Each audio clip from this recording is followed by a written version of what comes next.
tali kɛ min na Mali ale ni Irisilakaw olu ka bolo di ɲɔgɔn ma hukumu kɔnɔna na wolomasiri tabaw ka ko hukumu kɔnɔna na Irisikaw ka ministre de la défense danga o bɛ anw fɛ ya taamana ni y'a tile damadɔ ye ani Sadio Kamara n'o ye an ka wolomasiri tabaw ka ministre ye a n'o ye ɲɔgɔn ye IS kɔnɔna na baaraba bi senna yaasa jamanaw olu bɛ se cogo min na k'u bolo di ɲɔgɔn ma Mali ale tun b'o ko kɛnɛ kan Nigerkaw olu fɛ yen yaasa halisa min ye wolomasiri tabaw olu bɛ se k'u bolo di ɲɔgɔn ma cogo min Mali Burkina Niger olu ye baaraba min kɛ fana ana o ni tɔ in bɛɛ lajɛlen fara ɲɔgɔn kan k'a bɛɛ nɛgɛmɔ a bɛ se ka faamuyali sɔrɔ o la cogo min Korokaw fɛ yen maa dɔw taara bɔnɛ u ni na ale ni Masina fana bingali dɔw taara kɛ ka taa fara Gawo ni Ansongo kan an n'an da dɔn ninnu bɛɛ lajɛlen na jagokɛla minnu tun ko ko olu bɛ u senfa ka bɔ Sebarekaw Duwanzakaw fɛ k'u kunda Gawo kan n'a camion 5 kun minɛna naani o sera ka bila olu la tulu ko ale sɔngɔ yɛlɛlen don bi Mayinakaw fɛ yen 300 logements n'o filɛ nin ye quartier Mali kɛrɛfɛla la ni olu dɔgɔkun kelen ye courant t'olu fɛ yen Aigliw olu bɛ labɛn na n'Ala sɔnna a ma sini nɛgɛ kanɲɛ 19 Coupe du Monde ale baaraw kan ka kɛ Yaya Diallo ale ye Tour du Togo o étape fɔlɔ ale wulila n'o maillot jaune ye ale ni an ka denmisɛnnin minnu bɛ yen n'o olu si ma san 23 sɔrɔ olu fana bɛ labɛn na Uzbekistan fɛ yen an na nin bɛɛ lajɛlen fara ɲɔgɔn kan sa k'a bɛn nɛgɛmɔ aw ye sɔɔni sisan.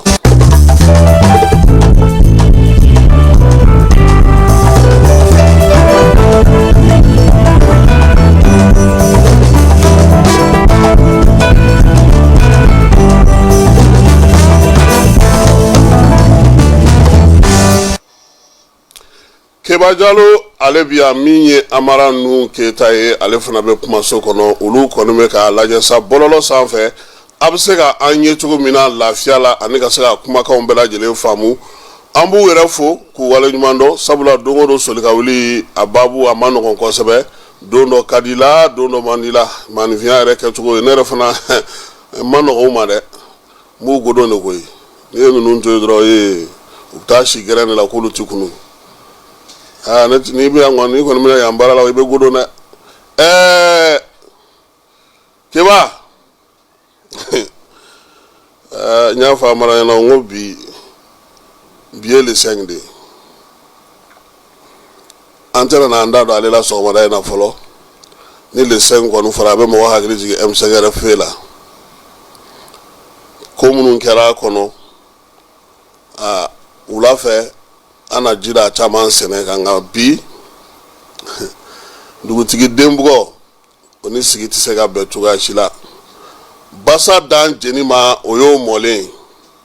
awɔ n'ale jenina dɔrɔn ale bɛ mɔ ale y'o de ye Keba maaw bɛ nkalon da ɲɛɲɛ de la n'o tɛ fini de bɛ kɛ fɔyɔ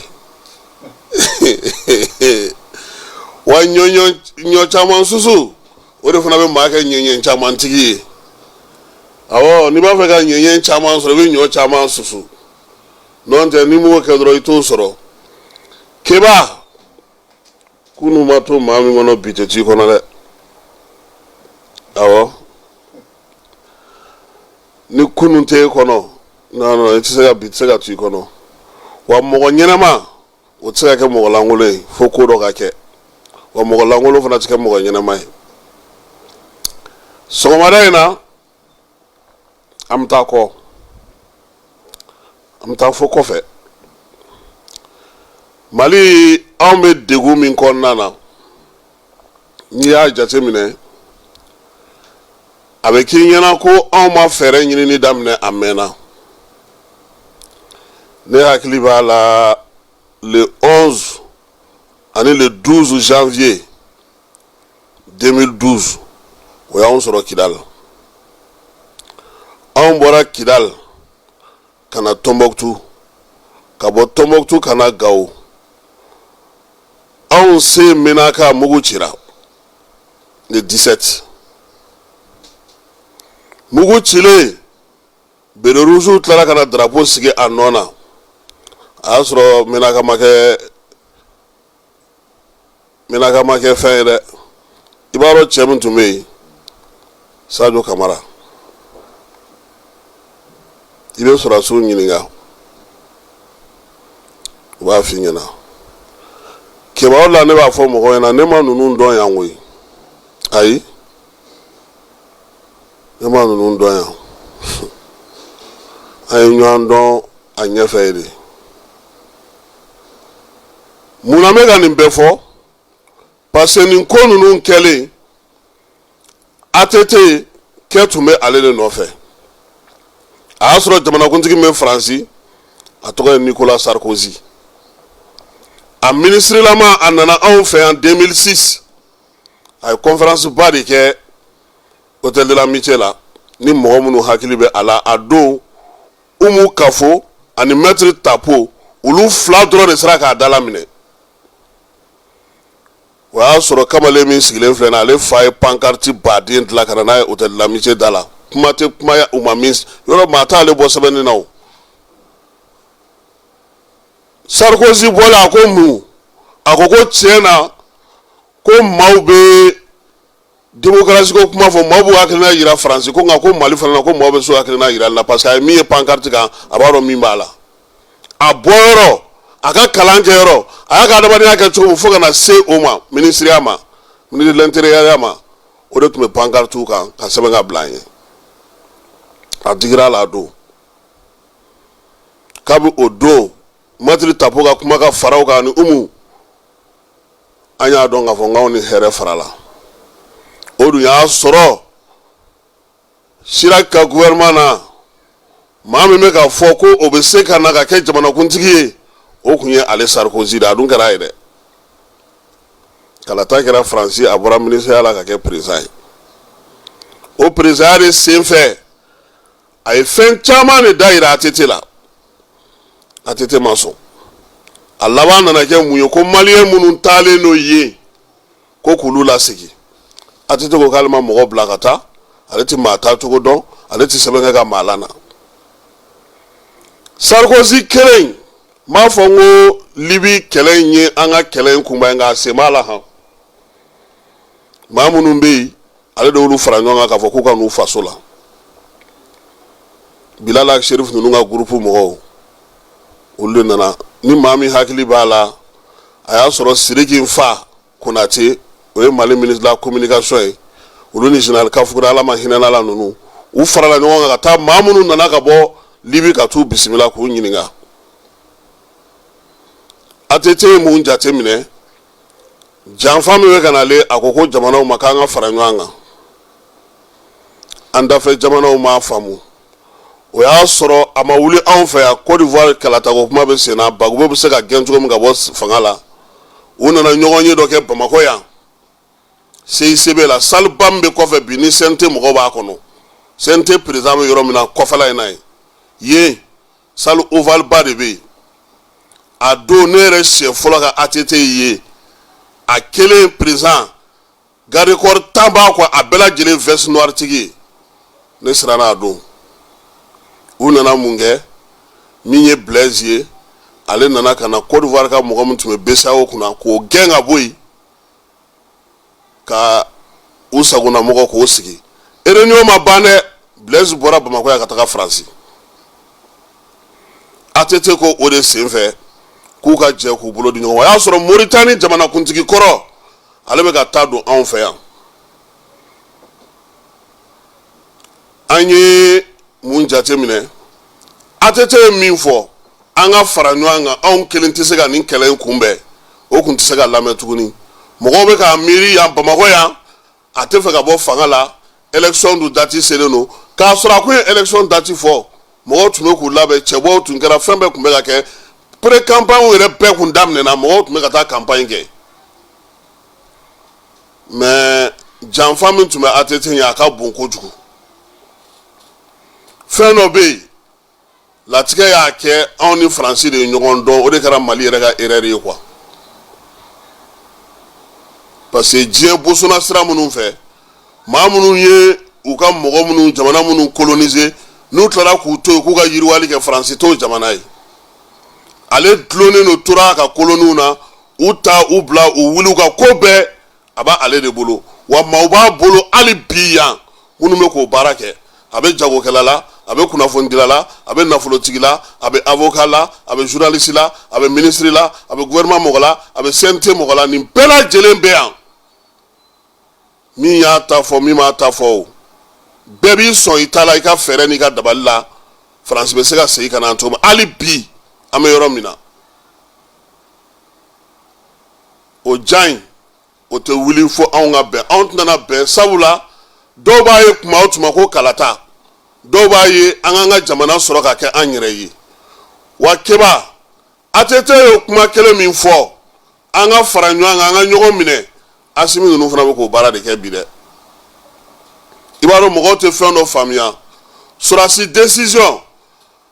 a tɛ ta sanfɛ ka fɔ jamanakuntigi ye o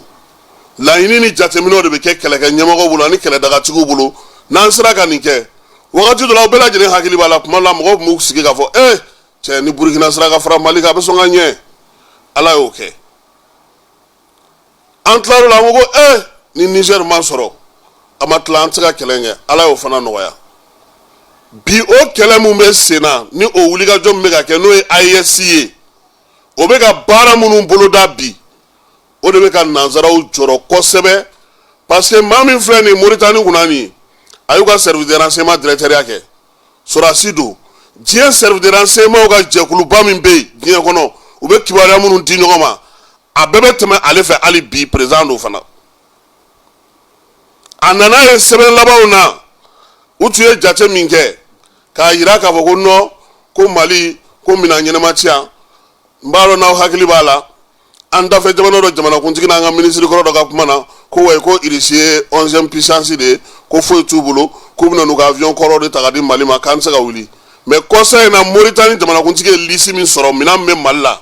a ko ko hali olu 100 tɛ se Mali la u kuma futeni u b'a fɔ k'u ka u ma t'u OTAN m'u sugusugu wa u ko ko ayi n'u y'a kɛ ko Mali b'u bɔ yen de nin jamana ninnu bɛɛ lajɛlen n'u ni Asimi ye ɲɔgɔn sɔrɔ téléphone na u bɛ min fɔ n'i y'o mɛn ka tila ka u ka waleya ye i bɛ tigɛ o la mais olu ɲɛna ko président b'anw fɛ yan ko kɔrɔlen de don tɔw tun bɛ sɔn minnu ma wa géopolitique stratégie non an ka mɔgɔw ko de Mali ta ye jumɛn ye a la anw bɛ mun de bɛ se ka anw nafa a la c'est pourquoi ATT tagabolo in n'o o ye an ka jamanaw sɔrɔ ka fara ɲɔgɔn kan o de baara bɛ sen na bi o hukumu de kɔnɔna na AES bɛ ka hectare 300 ɲɔgɔnna kan belebele o de dilan jamana 3 in ni ɲɔgɔn cɛ a jamana 3 minan minnu n'u y'o sɔrɔ a ka ca blindé 2000 ye o dira u ma ka ban labɛn minnu bɛ ka kɛ maa fɔlɔ minnu bɛ se ka taa don kan in kɔnɔ ka baara kɛ yanni jama ka caya sɔrɔdasi minnu kan ka mobiliser o fana kun fɔlɔ olu baaraw daminɛna ka ban keba Chad ni Togo y'a faamu olu nana fara u kan olu tɛ AES kɔnɔ dɛ mais kɛlɛ min bɛ ka kɛ ka terrorisme kunbɛn i b'a dɔn mun na Togo fɛn jenina port jenina i b'a dɔn mun na parce que u bɛ ka AES jamanaw ka doniw ta Laginɛ port jenina o kelen de la fana c'est à dire Faransi hinɛ de tɛ yen hinɛ foyi n'olu ka nafa tɛ sɔrɔ hinɛ foyi tɛ yen o la maa hinɛ bɛ ne na maa min bɛ ka Faransi ta k'a ɲun i kun k'a kɛ komi i faso olu de hinɛ bɛ ne na mɔgɔkɔrɔ a y'o kɔrɔlenw lajɛ kɛ minnu ye Faransi mago ɲɛ ka tɛmɛ a y'u lajɛ dɔrɔn Blaise to yen kɛ o m'a fɔ ko Blaise tɛ taa furakɛ olu fɛ yen n'u ko ko Blaise tɛ taa furakɛ Faransi san 29 a y'o de kɛ u ye jɔnya la k'a tɛ se ka taa furakɛ u fɛ yen donc bi AES ɲɛmaw u y'o de faamu ka fɛɛrɛ sigi sen kan an bɛ se k'an yɛrɛ bɔ nin na cogo di parce que i bɛ fɛn o fɛn kɛ n'i b'a sigi sen kan ni sɔrɔdasi t'i bolo ni baarakɛlaw t'i bolo ni sɛbɛkɛlaw t'i bolo ni kɛlɛkɛlaw t'i bolo ni kɛlɛkɛminɛn t'i bolo ka n'i yɛrɛ sɛgɛn tɔ k'a jɛ don Asimi ninnu y'a fɔ don min ko ni CEDEAO jamanaw ko n'u sera Niger ma ko a kɛra comme n'a sɔrɔ u ye guerre déclarée Mali la u y'a déclaré Burkina na keba depuis o don France ka ko banna yan nansaraw ka ko banna yan parce que y'a sɔrɔ minɛn minnu mana bi minɛnw ka ca ni o ye drone qualité min bɛ Mali bolo bi maa si t'a da dɔn i kɔni bɛ se ka dɔ fɔ n'i ye min ye don min donc o de la Nigerkaw olu ka dugu dɔ bɛ yen o ye Tiliya ye Tiliya in ale bɛ Taw u ka dugu bɛ yen n'o ye Tawuya ye o ye région de kɔnɔna na min ye Mali sɔrɔdasiw ale ni Niger sɔrɔdasiw u ye ɲɔgɔn sɔrɔ yen yaasa AES kɛlɛkɛcɛ kun fɔlɔw ka exercice bɛ se ka daminɛ cogo min o hukumu de kɔnɔna na sa u ye exercice u y'a tɔgɔ da ko Tarha Nakal Tarha Nakal in kɔrɔ ka faso kanu don i dusukun na o faso kanu don i dusukun na olu ka exercice fɔlɔ maa minnu tun b'a kɛnɛ kan Burkina Faso Mali Niger Tchad ani Togo an ka maaw n'o ye Mali ye u ye bere rouge ka contingent kelen de bila ka taa kɛnɛ kan yen entraînement bɛ kɛ ni kisɛ ci yɛrɛ de ye balle réelle u ye Mali bere rouge de bila fɔlɔ olu balle réelle exercice k'a kɛ komi sisan u bɛ taa bin yɔrɔ la balle bɛ ci u k'u yɛrɛ kisi u tilar'o la tuguni u tilara ka bere rouge kelenw Mali taw k'olu de ta u ka riposte kɛ parce que olu agirilen don combat la quoi o exercice kɛlen o ye simulation kɛ c'est à dire ka tɔw fana dorogo u la ka baaraba belebeleba kɛ jamana 5 in o bɛndɛgɛ mɔlen u nana ye k'a fɔ ko sisan ko in a bɛ se ka sen sɔrɔ ATT ka laɲini kun ye nin de ye anw kelen tɛ se hali sini Asimi b'o de fɔ Sadio fana b'o de fɔ naani mɔgɔw ma fara ɲɔgɔn kan an tɛ se o de la ni ne y'a mɛn mɔgɔw da Mali tɛ mɔgɔ fɛ an ye bɛɛ kɛ u m'a faamu maa min tɛ nafa ɲɛ i ye i n'o bɛ to teriya la mun na teriya jalan a tɛ foyi lase i ka jamana ma e yɛrɛ tɛ fɛn sɔrɔ a la donc o lajɛ min kɛra Nigerkaw fɛ yen an ka wolomasiri tabaw ka ɲɛmaa dɔ bɛ yen ale tun b'o kɛnɛ kan yen sabula ale bɛ transmission kow kunna Tchad chef d'état-major tun bɛ yen min ye Niger chef d'état-major baaraw bɛɛ lajɛlen kɛra ale ka hukumu kɔnɔna na Togo fana olu fana ka chef d'état-major fana tun b'a kɛnɛ kan Mali ale y'a ka directeur de transmission o de kɛ chef de délégation ye ka bere rouge ka contingent kelen 150 hommes ka se ka taa nin baara in kɛ keba baara bannen u ye sɔrɔdasi bɔlɔntan kɛ Mali wulila n'o kuku fana ye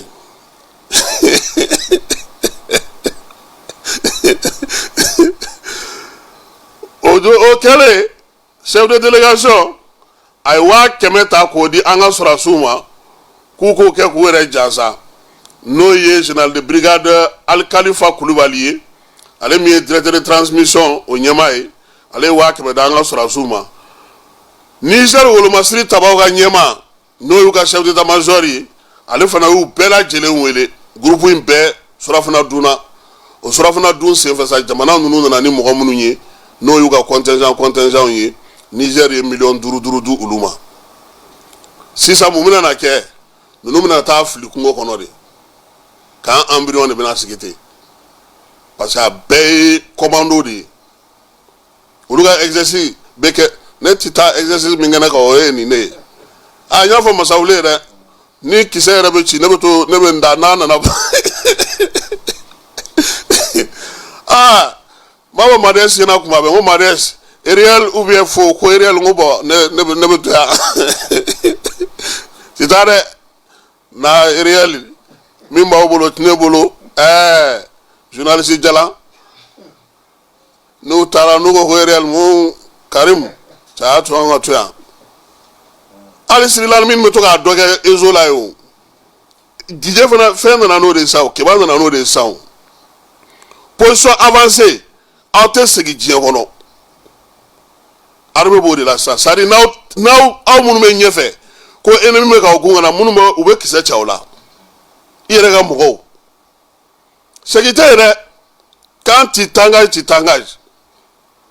o la ma journaliste famana ka taa frona nda ka danyo mais min ba o ta kala man se ka guno be fo an se ka guno be fo e ma famal ka ORTM yo frona abe mamu kana dirba mo ko de ba ta kana nai parce que c'est réel klongete tugunu u bora popa poina mena sebe de be sisa ni kon me jena ni yere ka ayatal kursi kala ube ka to ko fe bla bi bolo we ne ga haya do dlanga dima ibe se ka tu no fe no kon ti bolo ni tara aywa amafa alama hinena la amafa alama hinena la donc sorasu an b'a fɛ ka nin de ɲɛfɔ mɔgɔw ɲɛna k'a yira k'a fɔ sɔrɔsiya la baara bɛ kɛ ni fɛɛrɛ minnu ye laɲini bɛ ɲini cogo minnu na jamana ninnu bɛ ka baaraba minnu kɛ mɔgɔw ka se k'a dɔn k'a faamuya k'a fɔ nin de bɛ senna bi o la sɔgɔmada in na n y'a fɔ a mara ɲɛna n ko bi ta in an tɛna na munumunu jan kɛ ni nin ye an bɛ nin ɲɛfɔ mɔgɔw ka se ka nin faamu bɛɛ lajɛlen b'a dɔn bi k'a fɔ an bɛ baara min na nin bɛɛ kɔfɛ e ko ko anw bɛ ka mɔgɔw gɛn ko anw ye jamana isolé ye e de isolé e tɛ Mali yɛrɛ kɔnɔ fɔlɔ yɛrɛ e bɛ kɔ kan e de isolé parce que e ti yan yɛrɛ n'i ma ɲɛ k'i bɛ cɛfarinya kan fɔ i bɛ cɛfarinya kan fɔ k'i to yan de disi gosiba ni fɛn ninnu nafa foyi t'a la o hukumu kelen kɔnɔna na min ye colonel Sadio Kamara ye ale ye Irisilakaw olu ka haut représentant n'o ye fédération ka haut représentant ye colonel général Lunes Bek Ekorov ale b'an fɛ yan kabini ntɛnɛn tɛmɛnen baara la Sadio y'a bisimila u ye hakilina falen falenw kɛ Sadio kɛrɛfɛ sa min ye général Alu Boyi Jara ye n'ale chef d'état-major armée de l'air ye o tun b'a kɛnɛ kan maa kofɔlen a kɔni ko k'a tɛ kuma kunnafonidilaw fɛ dɛ k'ale nakun tɛ kumaba ye ko waleya min bɛ sen na k'o dɔnnen don ka ban ko min ka di anw yɛrɛ ye sa k'an ka t'o fɔ k'an yɛrɛ bɛ ko bɛɛ kalama kimɛli Irisi jamana i b'a dɔn juin o juin olu bɛna ka na opération lajɛ u ka maaw bɛ yɔrɔ min k'a kimɛli kɛ kalo 6 o kimɛli baaraw mun bɛ se ka falen mun bɛ se ka yɛlɛma minɛn jumɛn bɛ se ka na n'o bɛ se ka fara kan an ka ko in teliya joona a ko ko ale tɛ kuma kun min na n'ale ko n ko n ko in bɛ taa dɛ k'anw yɛrɛ ka ko tɔ faamu n'a hakili ye baara min don a bɛ kɛ laadala Sadio ale kɔni ko ko u bɛ Irisilakaw fo ko sabula ko Irisi ani ni Mali dɛmɛbaga wɛrɛw faralen ɲɔgɔn kan n'an ka sɔrɔdasiw ka wulikajɔ o y'a to bi an bɛ se ka fɔ tare baaraba minnu bɛ ka kɛ jamana kɔnɔna na bɛɛ lajɛlen ɲɛ b'a la sɔrɔdasiw yɛrɛ bɛ baara min na ani galabu min bɛ u la nin waati in na ko mɔgɔw ɲɛ b'a la i b'a dɔn min bɛ ka diɲɛ dabali ban coup d'état de kɛra Mali la laadala kɔkan jamanaw yɛrɛ ka wari tɛ don marifa la ka di jamana ma filanan ye mun ye a b'a fɔ min ma ko aide bilatérale mɔgɔ wɛrɛw ka wari min bɛ kɛ ka yiriwaliw ni fɛnw kɛ olu tigɛlen don Mali la nin y'a san 5 ye maa minnu bɛ yen n'olu ye baɲumankɛw diɲɛtaw ye Mali ye olu ka kow jɔ sisan mɔgɔ bɛ k'u yɛrɛ ɲininka o tuma na Mali bɛ ka wari bɔ min ka nin bɛɛ san ka nin baara bɛɛ kɛ o ɲininkali de bɛ yen sisan olu ɲinɛna min kɔ wari tɛ ka dun tugun parce que fɔlɔ mun tun bɛ kɛ keba an bɛna projet sigi an bɛ taa sigi ministère de l'agriculture kɔnɔna na wala n'an nana n'a ye bon c'est vrai wari a man ca u b'o de fɔ quoi a man ca kosɛbɛ ten 25 milliards dɔrɔn de don bon o tɛ ko bɛrɛ bɔ quoi donc an ka petinin fila bɛ tubabu dugu dɔ la yen olu bɛ n'i kɛrɛfɛ olu bɛ k'an ka point focal ye aw kɛrɛfɛ ministère la bon u bɛ so ta bon u bɛ soni dɔ ɲini bon quelque chose comme 600 000 comme ça a kana tɛmɛ o kan u bɛ se ka siyokɔrɔ bɛ 900 000 bon le projet même comme san kelen don o tɛ foyi ye ça ne fait que quelque chose comme 12 millions o tɛ foyi tiɲɛ aw ye quoi bon u ka dumuni fana u yɛrɛ bɛ mɔgɔ dɔ ɲini mun bɛ dumuni kɛ ou bien u bɛ na n'u ka minɛnw ye bon planton dɔ bɛ na an ka assistant dɔ bɛ Dakar ni Abidjan olu bɛ na fara u kan bon a b'olu ka sara fana jate a la quoi wari taacogo filɛ ka ban baara tɛ kɛ Asimi ninnu ko k'olu t'o de la tuguni o charge de ka ca nɔ tɛ bɔ kunun na sini ko ou bien Canadiens ka cɛ dɔ b'an fɛ yan ale ko yan'an k'a fɔ ko kokajɛ dɛ a kana nɔgɔ bani n'i y'a mɛn b'a fɔ kokajɛ an kana sɔn a ka nɔgɔ dɔrɔn donc o baara ninnu o de bɛ sen na Irisilakaw u nana u ka kimɛli kɛ Mali la majɛ mun bɛ yen o fɔra u ye baara bɛ se ka kɛ cogo min o fɔra u ye o kɔfɛ Sadio dara kan u taara Kuluba ani Asimi ye ɲɔgɔn ye ani Asimi tilalen comme ale kelen mana ani délégation mɔgɔ ba de nana u n'an ka ministre 9 ye baara kɛ Kuluba fana faamuyali bɛ se ka kɛ ko cogoya la cogo min na min ye jamana kɔnɔna na baara minnu kan ka kɛ parce que i b'a dɔn k'u bɛna minnu kɛ yɛlɛma de bɛna kɛ c'est que ça an ka juraw n'an ka fɛnw caman bɛna taa Irisilakaw de fɛ yen Mali fɛn caman bɛna yɛlɛma ka kɛ olu de ka fɛnw ye ani opérateurs ni fɛnw mais o t'a bali ko Mali dayɛlɛlen tɛ kɛ jamana wɛrɛw ye dɛ jamana fɛn fɛn bɛ yen ni e ye jura i ka hɛrɛ b'a la i b'i ka baara k'a fɛ mais hakɛ min bɛ jamana kɔnɔ yan o kɔni baara kɛcogo olu caman bɛna yɛlɛma donc Sadio ale ni Irisiw ka ni vice ministre de la défense ani o baara kɛ kɛnɛ kan sisan sa katakatanintigi 3 olu tun bɛ ka taji ta dɔgɔkun in daminɛ na dugu min bɛ n'o o ye Tomongoro ye Tomongoro ale bɛ Koro cercle kɔnɔna na banbanciwale kɛbaa dɔ kɔni nana sa ka olu maa ninnu kɔni k'u bɔnɛ u ni na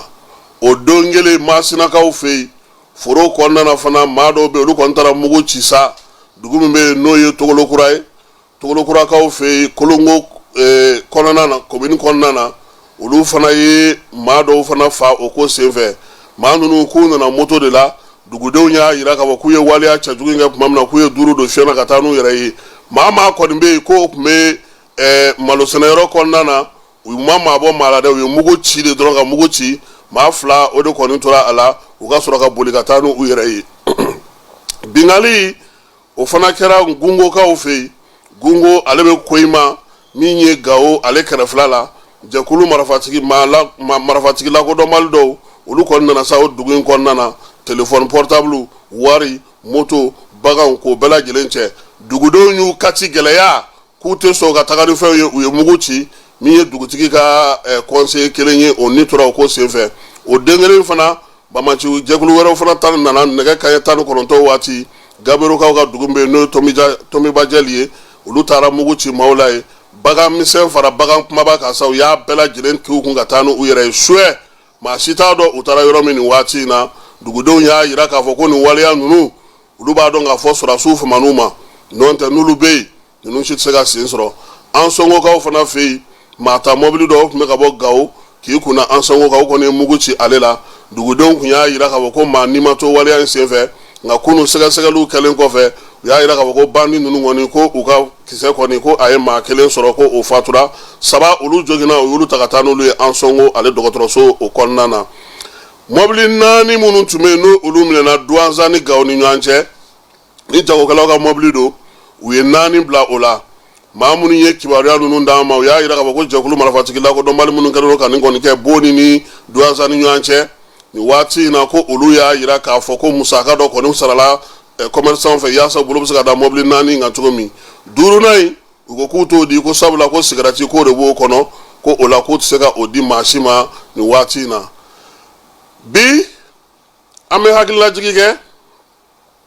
an terikɛ Ture C4 cɛ a tɛ k'aw fari fɔ ni ne terikɛ tɔgɔ ye bi o maa ye mun k'aw la cɛ aw ɲinɛna kunun kɔ dɛ Ture procureur commune 4 ale de ye maa ye maa min sera ka wuli ka jɔ kɛ Mali la cybercriminalité a kɛlɛcogo k'a ɲɛ yira waleya minnu n'a sera ka olu kɛ o ye ka cybercriminalité bɛ se ka kɛlɛ cogo min sɛbɛn minnu bɛ yen n'olu bɛ se ka bila sen kan yaasa cybercriminalité ko bɛ se ka ban fanɛni banɛni dantɛmɛ wale Mali kɔ kan a n'a kɔ kan Bamaci wale ni ɲuga wale kɛbaaw maa minnu bɛ yen n'olu ye gɔrijigɛninw ye cɛ tɛ muso tɛ o zonw maa minnu tun bɛ yen n'olu bɛ maaw bagabaga bɔlɔlɔ sanfɛ k'i ka wari minɛ i la ani minnu tun bɛ yen n'olu tun kɛlen don ka taga pagew créer sa k'u sigi sen kan min ye an ka jamana yɛrɛ calatigɛ jɛkulu k'olu mangoya fan bɛɛ lajɛlen fɛ Ture ale ka wuli ka jɔ n'a ka cɛsiri n'o ye procureur Idrissa Ture ye o sera k'a to nin waleya ninnu ka dɔgɔya kosɛbɛ an ka jamana kɔnɔ nka bi maliyɛn ɲɛnɛmaw maliyɛn minnu bɛ yen n'olu y'a dɔn k'a fɔ ko Ture ye baara min kɛ u ma ɲinɛ a kɔ jɔnjɔnw waleɲumandɔnw min ye bonyaw ye olu caman kɛra kamalen ye a ka wuli ka jɔ n'a ka timinandiya wa fana min ye autosaisine ye procureur yɛrɛ ka wuli yɛrɛ ma k'a fɔ nin waleya in tɛ ka bɛn Ture ye o sira dayɛlɛ k'o yira yaasa min ye baara olu bɛ se ka kɛ cogo min a kɔni jara maa ye o a ma ja maa ye o n'i kɔni ye Ture tɔgɔ fɔ i na cybercriminalité fɔ n'i ye cybercriminalité fɔ anw artistes anw sengolaw anw karamɔgɔw anw kunnafonidilaw anw bɔlɔlɔ sanfɛmɔgɔw an maa ka dɔgɔ maa min ma taa sujuru bi Ture fɛ yen dɛ a ma kɛ wa a kɛra de monsieur le procureur na maa fila bɛ yan u bannen de k'aw komi anw yɛrɛ bɛ communiste la an tɛ Ture ka hukumu kɔnɔna na tuguni n'o tɛ k'an to VOA la aw tun tɛ nin kɛ o Ture k'an b'a fo nin waati in na cɛsiri ale ni timinandiya la a ka baara kɛcogo ɲuman na commune 4 kɔnɔna na sa tribunal maaw an b'u bɛɛ lajɛlen fo a n'a ka gardiw ni substituts tɔw bɛɛ lajɛlen ka taa se président de tribunal ma parce que mɔgɔw bɛ ɲinɛ o kɔ tribunal la président bɛ yen dɛ o ni Ture tɛ kelen ye Ture ye procureur ye état ka représentant de ye nka président ni Ture y'a meleke k'a da k'a fɔ ko ka i ka kiiri kɛ i bɛ taa président de ɲɛkɔrɔ ale tɛ se k'i kiiri dɛ a bɛ se k'i nɔ minɛ k'i lasago nka k'a fɔ ko ale b'a fɔ ko karisa i bɛ to kaso la fo hi o se t'a ye n'a y'i minɛ san 3 a tɛ se ka tɛmɛ o kan a b'i bɔ i ka kiiri bɛ kɛ de o de ye sariya ye nka maa caman tɛ olu ɲɛdɔn a la donc an b'a fo k'a waleɲuman dɔn Mayinankaw ko tulu sɔngɔ yɛlɛla ye dɛ tulu a bɛ ka tunu wa sɔngɔ bɛ ka yɛlɛ u b'a fɔ min ma sa ko 20 litres bouton k'o tun ye 3,100 ye nin waati in na k'a kɛra 3,300 ye yɔrɔ dɔw la yɛrɛ i t'a y'i ɲɛna yɛrɛ min ye ale kɛrɛfɛ fana da dumunifɛn wɛrɛw bɛ yen k'olu tununen don fana u y'a jira k'a fɔ ko min ye tulu sɔngɔ gɛlɛya olu fɛ yen k'o na kɛ Moritani sira in baara min bɛ ka k'o ka wolomasiri tabaw fɛ malo fana k'o fana sɔngɔ gɛlɛyara o bɔra 2,400 na ka na yɛrɛ sɔrɔ 3,700 4,700 la u y'a jira fana k'a fɔ ko fɛn min kɔni bɛ bi olu fɛ yen n'o sɔngɔ yɛrɛ kɔni tɛ ka yɛlɛ k'o ye sukaro ye o bɔrɔ ko min ye 6,000 o bɛ se ka o sɔrɔ 300 logements ale filɛ nin ye quartier Mali pont kɛrɛfɛ yanni ka se 4e arrondissement ma an bɛ se k'a fɔ yɛrɛ 4e arrondissement yɛrɛ ɲɛsinnen don 300 logements ma ko nin y'olu tile 7 ye courant t'u fɛ yen u y'a da tulu la k'a da jaba la ka ngamu da k'a fɔ énergie mɔgɔw ye n'a sɔrɔ panne de b'u fɛ yen u k'a kɛ Ala kama u kana u ɲɛ da u kan n'o tɛ ko kabi courant tigɛ kɔni daminɛna u ma deli ka ni ɲɔgɔnna ye 300 logements ale ye Alpha Bugu ye awɔ Alpha de ye yen jɔ a y'o fana fɔ bɛɛ ye dɔ kɛ koyi anw Badalabugukaw an bɛ Modibo Bugu de kɔnɔna na Falajɛ Sema mɔgɔw bɛ Musa Bugu kɔnɔna na o jɔra Musa fɛ Sema kɔni ATT Bugu de sa o ka ca ani IBK Bugu olu kɔni ka ca kosɛbɛ président mana min ma logement sociaux jɔ an ka jamana in kɔnɔ an b'u bɛɛ lajɛlen fo sabula a ye dɔ bɔ sumaya la nka bi ninnu ko ko gɛlɛya ko o b'u kan zone industrielle la Sabalibugu kurani min ye hôpital du Mali kɛrɛfɛla la jamanakuntigi ale ka wulikajɔ hukumu kɔnɔna na a ka musaka min bɛ yen n'o ye fond de souveraineté ko ale kɔni bɛ ka baara min kɛ ka se ka maaw dɛmɛ olu ye forage 2 sɔrɔ colonel Asimi Goyita ale masuruna maaw olu taara forage min n'o o ye 367 ye ani 368 u taara olu di olu ma min ye Sabalibugu kurani ye ko a yɛrɛ bɛ Kalabankɔrɔ de fɛ Kalabankɔrɔ commune ko o maaw bɛɛ lajɛlen tun b'a kɛnɛ kan jamanakuntigi tɔgɔla sa lieutenant colonel min ye Abdramane Sherifo Tunkara ye ni ale yɛrɛ waribontigi ye Kuluba faama sigiyɔrɔ la ale tun b'a kɛnɛ kan ani maa falenba wɛrɛw minnu bɛ nin baara in hukumu kɔnɔna na a bɛ se ka timɛ cogo min k'a kɛra nisɔndiyaba de ye u bolo maa yɛrɛ bɛ se ka kɛ danganda la ji ka tila ka dɛsɛ i la wa jimina min bɛ maa minɛ danganda la o t'i minɛ k'i to yɔrɔ la n'i bɛ ba kɛrɛfɛ jiminɔgɔ min b'i minɛ aw ma jɛgɛ mɔkɛw aw ka kokirikaw ɲininka bani olu b'a dɔn ani kwakurukaw farikolo ɲɛnajɛ kibaruyaw la min ye aigliw ye olu bɛ jouer sini nɛgɛ kanɲɛ 19 Bamakɔ yan ko ni Jigi Jara bɔra la ani Albilal ko maa welela ko a bɛɛ lajɛlen kɔni sera kɛnɛ kan wa kunu fana ko maaw kun sigilen don ka Jigi ale ni Albilal kɔnɔ a bɛ se ka kɛ u nana surɔ kɔni walima sɔgɔmada in na an n'a vérifier yanni nɛgɛ kanɲɛ 18 cɛ n'o tɛ kunu waati min na an bɛ fasiri ninnu sɔrɔ o y'a sɔrɔ kɔni Jigi Jara ale ni El Bilal olu ma se yan n'o tɛ joueur tɔw bɛɛ lajɛlen bi yan u bɛɛ lajɛlen bɛ Kabala Aigle olu ka dagayɔrɔ la ballontan minnu bɛ ka labɛn u fɛ sa o ye Mali ni Ghana ye o bɛ taa yan sini Madagascar ale ni Mali o kan ka taa tan Afrique du Sud kaw fɛ yen sabula Madagascar ndolati terrain to olu bolo tour cycliste n'o ye nɛgɛsoboli ye Togo kaw fɛ yen o tako fɔlɔ min bɛ senna sa boli kun fɔlɔ n'o o kɛra dɔgɔkun in kɔnɔna na an ka nɛgɛsobolilaba min bɛ yen ni ale yɛrɛ ye Mali tɔgɔla tour ta n'o ye Yaya Jalo ye ale wulila k'i jɔ ni kun fɔlɔ ye étape fɔlɔ la heure 2 ani minute 53 buruburu 6 a ye maa min dan sa o ye Burkinabɛw ka Bɔsuru Moneya ye Moneya in kun bɛ yan dɛ anw bɛ Monɛ don e la ze a tun kɛra sira fɔlɔ kɔnɔ n'u ma fili k'ale furu a terimuso dɔ ma fo don min na a bɔra nin kan nin kuyere ɲɛ kelen sɔgɔma ni wula a cɛ kɛra cɛ ye denɲɛrɛninw ye kulela so fan bɛɛ a ye wulili kɛ nɛgɛjuru sira la n bɛ nin ja dugu ma livraison in fu e ti kuya a la tuguni